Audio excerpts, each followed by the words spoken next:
J'ai trouvé que les graphismes étaient vraiment magnifiques, très bien travaillés, les couleurs. Le tout est tellement bien fait. C'est fait tellement bien fait pour que ça soit réel. On le fait marcher, on le fait circuler, on le fait voir l'intérieur, les tableaux, l'extérieur, des expériences incroyables, le tout fini avec un feu d'artifice. C'était une façon très différente et belle de découvrir les différents peintres et les œuvres.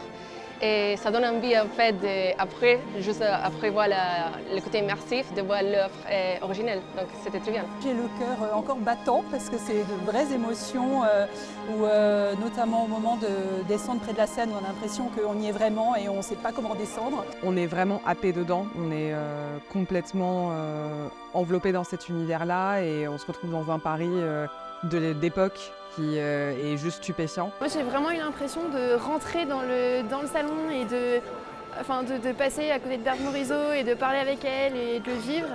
Et j'ai beaucoup apprécié notamment la scène où on arrive au Havre avec Monet, on le voit en train de peindre et là on a l'impression de rentrer dans le tableau et c'est ça qui était formidable. J'aimerais vraiment que ce soit un outil pédagogique parce qu'il n'y a pas mieux pour parler de la France du Second Empire que de venir faire cette VR. Donc pédagogiquement c'est fort et puis c'est juste c'est très ludique quoi.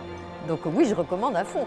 Ce que l'expérience de réalité immersive amène en plus, c'est ce contexte de création. Il y a vraiment une narration qui est faite autour de l'apparition du courant impressionniste. I would totally recommend it. You really felt as if you were there and it was so good.